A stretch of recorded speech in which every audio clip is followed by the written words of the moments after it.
जैसा कि पिछले वीडियो में हमने देखा था कि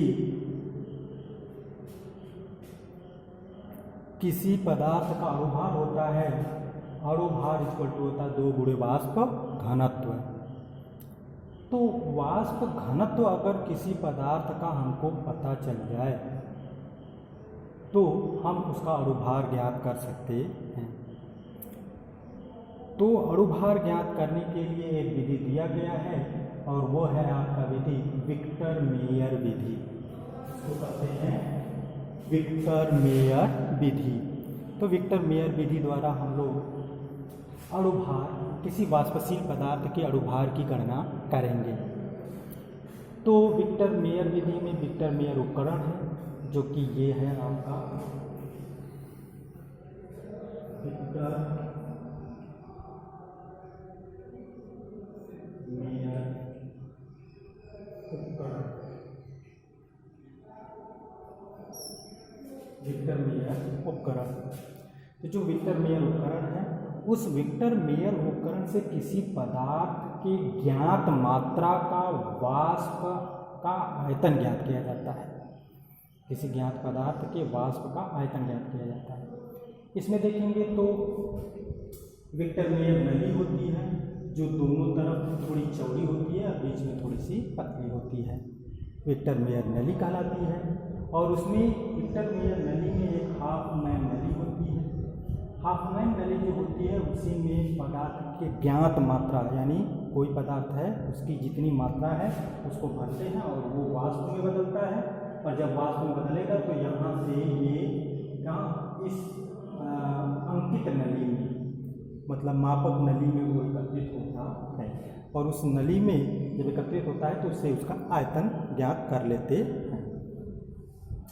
तो ये तुम्हारा एक ये बाहरी नली होती है जो कि नीचे चौड़ी होती है और ऊपर थोड़ी सी पतली होती है या असंकित होती है। तो ये तो विक्टर मेयर, और ये जो है इस जो वाष्प निकलता है इसको वाष्प निकलता है इसको हम इस अंकित नली में एकत्रित करते हैं। तो विक्टर मेयर विधि क्या है?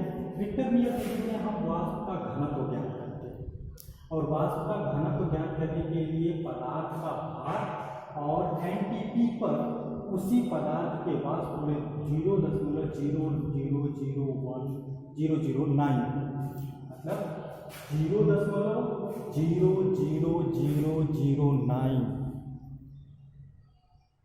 का गुणा कर देते हैं, क्योंकि हाइड्रोजन के 1 मिली का आयतन, 1 मिली हाइड्रोजन का भार जो होता है वो 0.00009 होता है। तो उसका गुणा कर लेते हैं तो हाइड्रोजन का उसी पदार्थ का हाइड्रोजन का भार हो जाता है। जब हम इसका वाष्प घनत्व निकालने का प्रयास करते हैं तो पदार्थ का भार, तो हम क्या करते हैं कि किसी ज्ञात पदार्थ को इसमें हाफ मैन जो उपकरण है उसमें जो ये विक्टर मेयर नली है उसमें जो हाफ मैन नली है उसमें भरकर क्या करते हैं, गर्म करते हैं। जब इसे गर्म करेंगे तो यह क्या करेगा, यह इसमें जो बना हुआ ये जो इसमें आपका थोड़ा सा रेत होता है, ये रेत होता है और ये गर्म होता है। तो जब ये वाष्प बनता है, इसमें का पदार्थ जो है वाष्प बनता है, तो यह वाष्प यहाँ से निकास नली द्वारा क्या करता है, इस अंकित नली में इकट्ठा होता है। अब यहाँ का हम लोगों को आयतन ज्ञात करना है कि कितना वाष्प बना। तो मान लेते हैं कि पदार्थ का भार कितना था, m मिलीग्राम या m ग्राम, सॉरी m मिलीग्राम नहीं m ग्राम भार लिए थे, पदार्थ का भार लिए थे। और जब उसको वाष्प में बदले तो वहाँ पर जो अंकित नली है उस अंकित नली में जो पदार्थ के वाष्प का आयतन मिला वो VmL मिला। कितना मिला? VmL, पता नहीं कितना मिला लेकिन हम मान लेते हैं कि उसका VmL मिला। ठीक है, m ग्राम लिए हैं। तो फिर कह रहा है कि वायुमंडलीय दाब, वहाँ का जो वायुमंडलीय दाब है वो P है। ठीक है, और ताप जो है उसका जो ताप है वो है T डिग्री सेल्सियस, और T डिग्री सेल्सियस पर जल का तनाव भी दिया है 1 मिलीमीटर। जल का तनाव भी बहुत जरूरी होता है क्योंकि वहाँ पर जल भी वाष्प में बनेंगे।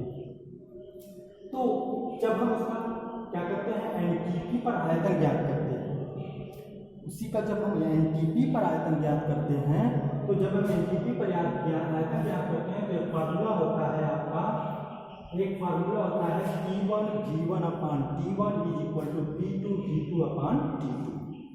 ये एक फार्मूला होता है। इसी फार्मूले पर हम क्या करते हैं, उसका आयतन एनटीपी पर जो होता है, हम लोग को यहाँ देखे हैं कि एनटीपी पर जो होता है T equal to T2 equal to अगर हम लोग देखेंगे तो 273 होता है, और P2 इक्वल टू होता है 760 mm, और V2 ज्ञात करना है क्योंकि एनटीपी पर आयतन ज्ञात करना है, तो V2 ज्ञात करना है, तो V2 को हमने क्वेश्चन मार्क लगा दिया है। तो और ये सब तुम्हारे जैसे पदार्थ का आयतन आपका VML है, तो ये हो गया तुम्हारा V1, ये क्या मान लिया जाएगा, ये मान लिया जाएगा V1, और ये जो तुम्हारा वायुमंडलीय दाब है ये मान लिया जाएगा P1, और ये जो ताप है ये मान लिया जाएगा T1। तो V1 P1 और T1 पता हो जाएगा, तो हमारा V1 P1 T1 पता हो जाएगा, P2 V2 तो निकालना ही है, P2 यहाँ से P2 इक्वल टू 760 mm और T2 इक्वल टू 273, ये हम लोग, और यहाँ से V2 का मान ज्ञात करेंगे तो आपका फार्मूला आएगा P1 V1 इंटू T2 अपान T1 इंटू P2, ये फार्मूला आता है। तो जब ये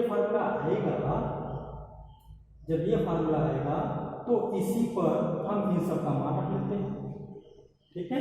तो इन सब का जब मान रखेंगे तो T2 तो हमको निकालना ही है, तो T1 के स्थान पर जो रखेंगे मान, T1 के स्थान पर क्या रखेंगे मान, हम रखेंगे वायुमंडलीय दाब माइनस T डिग्री सेल्सियस पर जल का तनाव अर्थात T-A, ये रख लेंगे, गुणे भी जितना हमको वाष्प का आयतन मिला वो लिख लेते हैं।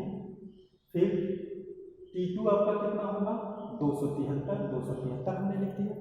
फिर आपका T1 कितना होगा, T1 जो होगा वो T डिग्री सेल्सियस होगा। जब डिग्री सेल्सियस को हम परम ताप में बदलते हैं तो 273 जोड़ देते हैं, तो T प्लस 273 ये जुड़ा रहेगा, और मल्टीप्लाई करेंगे 760, अर्थात ये कौन सा होगा P2 आपका यहाँ से दिया गया है 760 mmHg। तो ये हमने रख लिया। इसको रखने के बाद हमको ज्ञात हो जाएगा आपका क्या, V2 ज्ञात हो जाएगा। तो जब V2 ज्ञात हो जाएगा तो वाष्प घनत्व इक्वल टू जो फार्मूला आप ऊपर लिखे हुए हैं, पदार्थ का भार बटे एनटीपी पर उसी पदार्थ का वाष्प का आयतन गुणे 0.00009। तो अब यहाँ पर हम लिख देते हैं, तो यम उसका भार हो गया, पदार्थ का भार यम हो गया, और V2 उसका आयतन हो गया, गुणे हम कर देते हैं कितना 0.00009। तो अब क्या हो जाएगा, हमको अणुभार निकालना है, तो आप पता है वो अणुभार इक्वल टू होता है 2 गुणे वाष्प घनत्व, इससे पहले हम लोगों ने देखा ही है।